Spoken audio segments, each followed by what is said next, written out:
bahwa Allah Subhanahu wa Ta'ala itu merencanakan kehidupan kita, teman-teman. Kita cuman perlu menjaga masih on the track apa enggak nih. Kita cuma perlu ngejaga kita ini masih di garis yang Allah ridhoi atau enggak. Kalau masih di dalam garis yang Allah ridhoi, biarkanlah Allah yang mengarahkan kemana. Pokoknya jangan sampai ngelanggar aja, jangan sampai keluar batas aja. Dan insya Allah jalan itu nggak akan membawa kita kepada kehancuran atau kerugian. Nggak mungkin. Allah yang merencanakan. Mungkin adegan yang memicu kita untuk melangkah itu kadang-kadang sesuatu yang gak nyaman. Kayak misalnya Musa, adegannya insiden pembunuhan, tiba-tiba hijrah ke Madian. Bisa aja insiden kayak gitu terjadi, bukan maunya kita, takdir Allah. Tapi dibalik semua hal-hal yang kita anggap sekarang musibah, nanti malah kita mensyukurinya. Sekarang kita menganggapnya musibah, someday kita akan menganggapnya sebagai nikmat, rahmah. Kita aja yang belum mengerti. Jadi musibah dengan nikmat itu sebetulnya adalah persepsi kita. Kalau kita memahami kebaikan di dalam musibah, kita akan menyebutnya bukan musibah, itu rahmat. Tapi kalau kita nggak ngerti, kita nyebutnya musibah. Sama kayak misalnya, aduh judul ini ditolak sama dosen pembimbing, sehingga kita harus ganti judul yang baru. Kita anggap itu musibah kan? Padahal justru judul yang kedua, yang kemudian kita jadi lulus dengan sidang nilai cum laude, lewat judul yang kedua itu, itulah yang membuat kita mengerti sesuatu yang kelak akan bermanfaat buat kita. Judul pertama mungkin tentang apa, judul yang kedua sesuatu yang lebih aplikatif, sesuatu yang lebih dibutuhin sama masyarakat. Sehingga kadang-kadang kita pernah nulis skripsi, tesis, disertasi tentang judul itu, kita jadi expert di bidang itu, sehingga suatu saat kita lebih dibutuhin oleh masyarakat daripada kita tadinya pakai judul yang pertama. Kita tinggal angle berpikir kita yang mana nih. Mau ngelihatnya dari angle hikmah atau mau ngelihatnya dari angle musibah. Musa kecil pas bayi cabut jenggotnya Firaun, itu sebuah insiden. Musa dihanyutkan ke sungai Nil, itu sebuah kejadian yang kayaknya tragis banget. Terus Musa ngebunuh orang, terus Musa kehausan di tengah-tengah padang pasir, ketemu cewek terus ngasih minuman ternaknya tapi nggak dibayar. Semua ini rencana Allah yang kita nggak ngerti sekarang. Tapi someday ketika kita udah ngelihat hasilnya, kita akan mengatakan, Masya Allah, Allah Maha Besar yang mengatur hidup saya sampai menjadi seperti sekarang ini. Makanya saya pernah cerita, mungkin teman-teman ada yang nonton di YouTube. Dulu ketika di Mesir, pulang dari Mesir tuh, saya ikut istri ke Bandung. Istri saya ngajar di Bandung, akhirnya kita ke Bandung.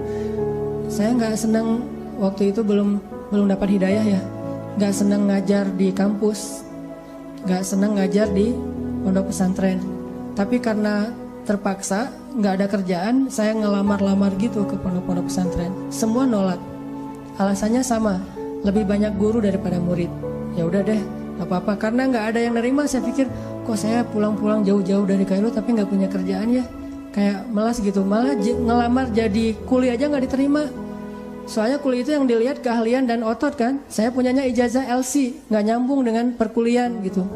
Akhirnya nggak punya kerjaan, saya nerjemahin buku.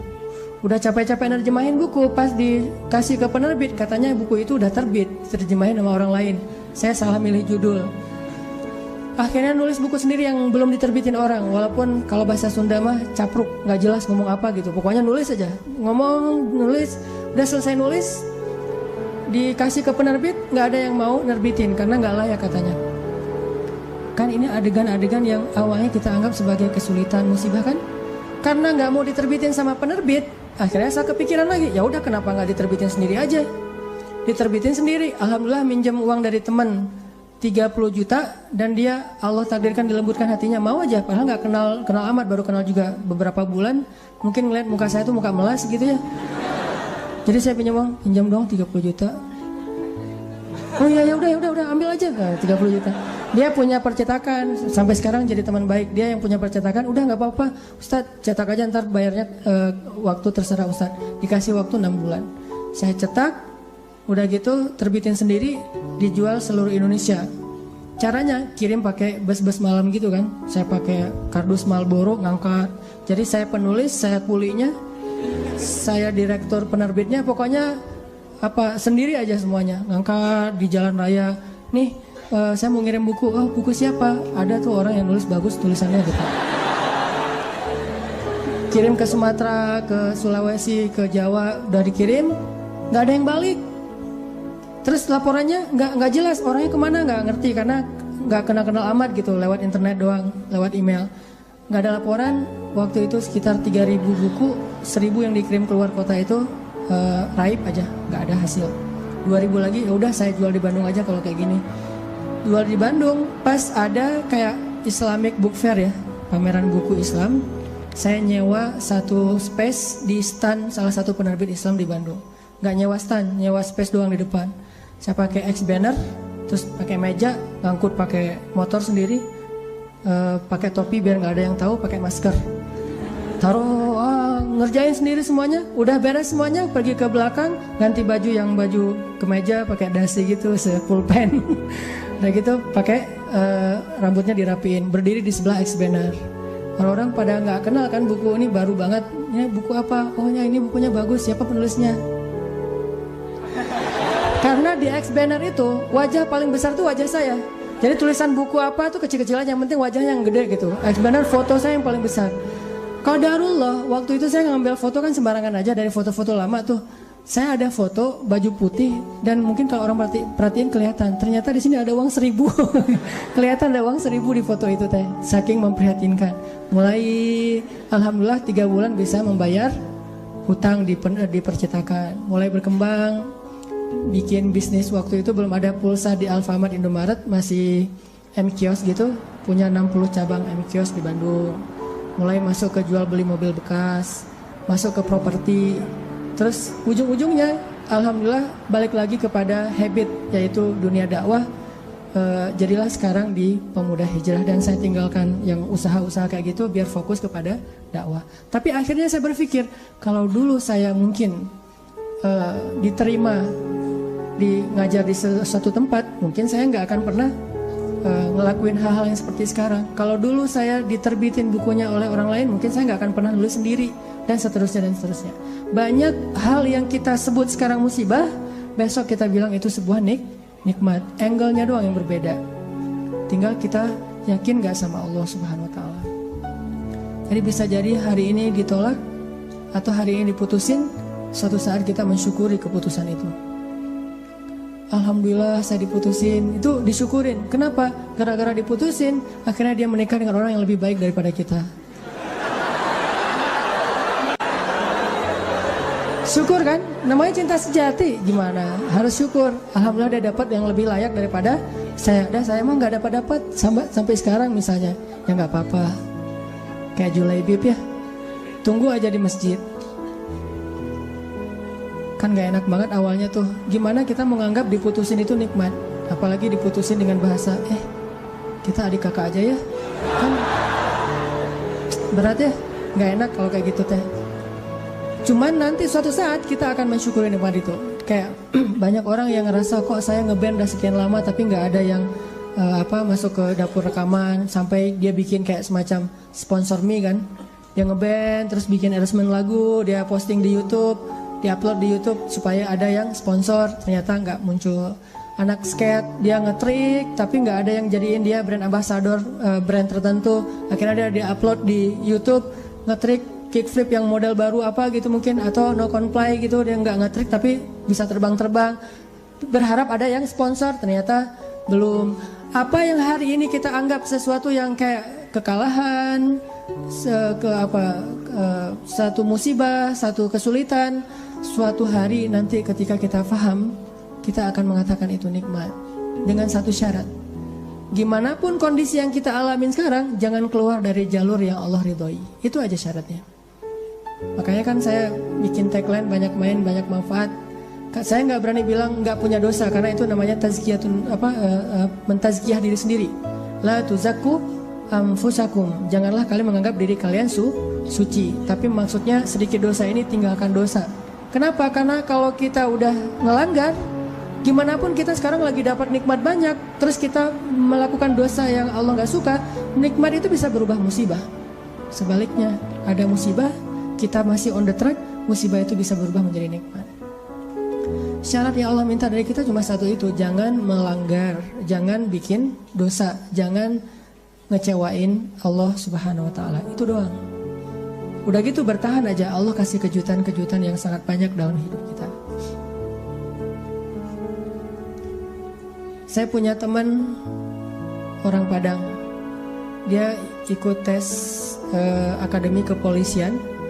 Dari sekian banyak yang ikut tes, 50 orang yang keterima, dia salah satunya. Terus karantina 50 orang ini. Tes ujian yang kedua, dari 50 orang ini cuman dia sendiri yang gagal. 49 orang tuh lulus tes kedua. Akhirnya dia pulang ke kampungnya dalam keadaan malu. Karena udah malu banget, dia hijrah ke Jakarta. Awalnya ke Bandung terus ke Jakarta. Di Jakarta alhamdulillah setelah sekitar 8 tahun dia bisa survive, bahkan sukses. Sekarang dia punya beberapa outlet di Tanah Abang, punya pabrik di Bogor, dan punya omset sebulan itu gak kurang dari 1M. Dengan keuntungan kurang lebih 40%. Jadi 400 juta lah profit bersihnya sebulan. Kalau lagi lebaran atau Ramadan itu bisa 3 kali lipat. Nah pas sudah sukses dia haji. Ternyata di kampung itu dialah orang pertama yang haji. Di kampung dia tuh. Dan di kampung itu dikenal dia sebagai anak yang paling nakal, yang kayaknya gak ada harapan jadi orang baik. Ternyata yang pertama haji. Udah gitu dia pulang, sesekali dia pernah pulang ketemu sama temennya yang 49 orang itu. Salah satunya udah jadi salah satu pejabat di kepolisian. Dia ngobrol-ngobrol, ditanya mana yang 48 lagi. Dia bilang, kamu gak tahu kabar mereka? Kabar apa? Tahun 2004 mereka ditugaskan di Brimob Aceh, di Banda Aceh. Asrama Brimob Banda Aceh itu dekat dengan laut. Terjadi musibah tsunami, satu asrama Brimob itu habis semua dan 48 mereka itu meninggal dalam musibah tsunami. Baru dia sadar, Masya Allah, Allah punya rencana. Semuanya di dalam aturan Allah Subhanahu wa Ta'ala. Sehingga dia akhirnya mensyukuri kegagalan dia dulu di tes kepolisian. Walaupun yang lulus juga baik, yang gagal juga baik. Jadi ini bukan soal buruknya, tapi soal antara satu kebaikan dengan kebaikan yang lain. Yang lulus baik, yang ternyata gak lulus juga, Allah simpan kebaikan dengan cara yang lain. Bahkan mungkin bagi dia sekarang, kalau disuruh pilih, dia lebih milih gak lulus. Kalau dia sekarang udah paham. Dulu dia memilih lulus, dia stres, dia kayak putus asa gitu. Pas ketahuan cuma dia sendiri yang gak lulus. Tapi setelah dia paham maksud Allah, pasti kalau sekarang disuruh pilih, mending dulu kamu lulus apa enggak? Enggak deh, mending kayak gini aja, pasti kayak gitu. Jadi kita butuh waktu untuk mengerti teman-teman tentang maunya Allah itu apa.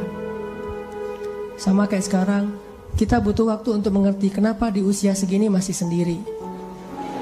Butuh waktu untuk mengerti. Mungkin Allah emang lagi mempersiapkan calon imam kita yang ideal banget. Nah untuk mendapatkan seseorang yang ideal itu kan butuh waktu.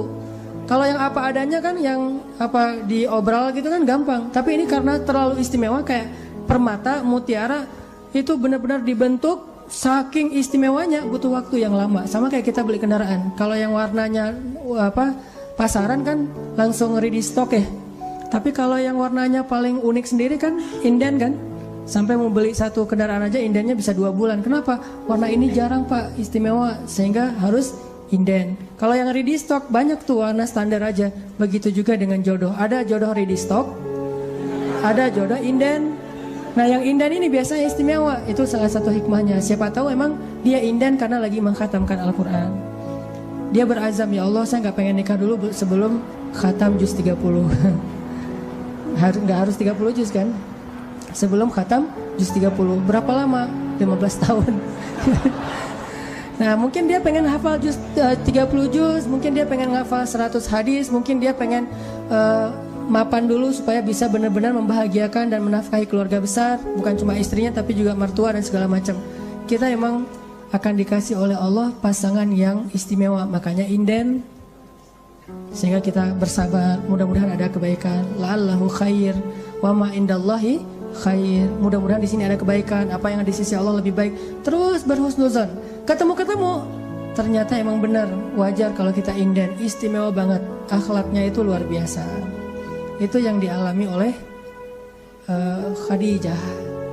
Nikah, meninggal. Nikah lagi, meninggal lagi suaminya. Kenapa meninggal? Karena Allah lagi mempersiapkan seseorang yang mungkin pas suaminya meninggal, Nabi Muhammad masih kecil. Tapi Khadijah disuruh punya keluarga dulu biar ada yang ngedampingin dia terjauh dari fitnah.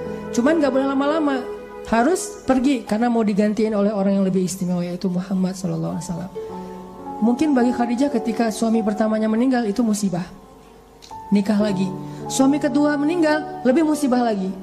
Udah gitu sendiri sekian lama baru ketemu dengan orang yang paling istimewa. Gak ada manusia yang lebih istimewa daripada suaminya Khadijah, yaitu Rasulullah SAW. Allah punya rencana.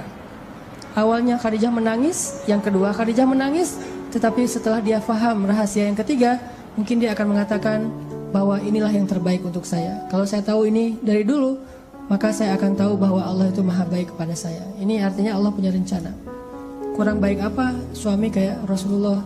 Nih, mungkin kita yang berada di sebelah kanan ini lagi disiapin sama Allah untuk belajar akhlak dari Rasul, supaya nanti kalau ketemu yang di sebelah satu lagi, insya Allah kita benar-benar bisa membahagiakan dia seperti Rasul membahagiakan Khadijah atau Aisyah.